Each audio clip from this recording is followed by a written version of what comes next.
ರಾಜ್ಯದಲ್ಲಿ ಬಿಸಿಲಿನ ಬೇಗೆಯಿಂದ ಕಂಗಾಲಾಗಿದ್ದ ಜನತೆಗೆ ಹವಾಮಾನ ಇಲಾಖೆ ತಂಪು ಸುದ್ದಿಯನ್ನು ನೀಡಿದೆ.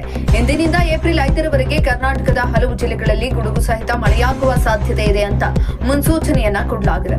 ಬಂಗಾಳಕೊಲ್ಲಿಯ ಮೇಲ್ಮೈ ಸುಳಿಗಾಳಿ ದುರ್ಬಲಗೊಳ್ಳುತ್ತಿರುವ ಪರಿಣಾಮವಾಗಿ ರಾಜ್ಯದ ವಿವಿಧೆಡೆ ಹವಾಮಾನದಲ್ಲಿ ಏರುಪೇರಾಗಲಿದ್ದು ವರುಣನ ಆಗಮನವಾಗಲಿದೆ. ಇನ್ನು ಹವಾಮಾನ ಇಲಾಖೆಯ ವರದಿಯ ಪ್ರಕಾರ ರಾಜ್ಯದ ಈ ಕೆಳಗಿನ ಭಾಗಗಳಲ್ಲಿ ಮಳೆಯ ಆರ್ಭಟವಿರಲಿದೆ. ಕರಾವಳಿ ಭಾಗಗಳಾದ ದಕ್ಷಿಣ ಕನ್ನಡ ಮತ್ತು ಉಡುಪಿ ಜಿಲ್ಲೆಗಳಲ್ಲಿ ಇಂದು ಸಂಜೆ ವೇಳೆಗೆ ಮಳೆ ಸುರಿಯುವ ಸಾಧ್ಯತೆ ಇದೆ. ಮಲೆನಾಡು ಭಾಗವಾದ ಕೊಡಗು ಮತ್ತು ಹಾಸನ ಜಿಲ್ಲೆಗಳಲ್ಲಿ ಸಂಜೆ ಅಥವಾ ರಾತ್ರಿಯ ಹೊತ್ತು ಗುಡುಗು ಸಹಿತ ಮಳೆಯಾಗುವ ನಿರೀಕ್ಷೆ ಇದೆ.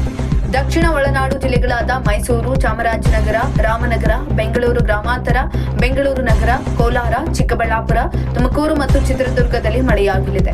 ರಾಜಧಾನಿ ಬೆಂಗಳೂರಿನಲ್ಲಿ ಇಂದು ಕೂಡ ವಾತಾವರಣ ತಂಪಿರಲಿದ್ದು ಸಂಜೆ ವೇಳೆಗೆ ಮಳೆ ಬೀಳುವ ಸಾಧ್ಯತೆ ಇದೆ. ನಿನ್ನೆ ರಾತ್ರಿ ಬೆಂಗಳೂರಿನ ಹಲವು ಭಾಗಗಳಲ್ಲಿ ಭಾರೀ ಮಳೆಯಾಗಿದ್ದು ಸುಡು ಬಿಸಿಲಿನಿಂದ ಕೂಡಿದ್ದ ನಗರ ತಂಪಾಗಿದೆ. ಆದರೆ ದಿಢೀರ್ ಮಳೆಯಿಂದಾಗಿ ನಗರದ ಹಲವು ಬಡಾವಣೆಗಳಲ್ಲಿ ವಿದ್ಯುತ್ ಸಂಪರ್ಕ ಕಡಿತಗೊಂಡು ಸಾರ್ವಜನಿಕರು ತೊಂದರೆಯನ್ನ ಅನುಭವಿಸಿದ್ರು. ಇಂದು ಕೂಡ ಮಳೆಯ ಮುನ್ಸೂಚನೆ ಇರುವುದರಿಂದ ಜನರು ಮುನ್ನೆಚ್ಚರಿಕೆ ವಹಿಸುವುದು ಉತ್ತಮ. ಬಂಗಾಳಕೊಲ್ಲಿಯಲ್ಲಿ ಉಂಟಾಗಿರುವ ಸುಳಿಗಾಳಿಯ ಬದಲಾವಣೆಯಿಂದಾಗಿ ಈ ಮಳೆ ಸುರಿಯುತ್ತಿದ್ದು ರೈತರಿಗೆ ಇದು ಸ್ವಲ್ಪ ಮಟ್ಟಿನ ನಿರಾಳತೆಯನ್ನ ತಂದಿದೆ.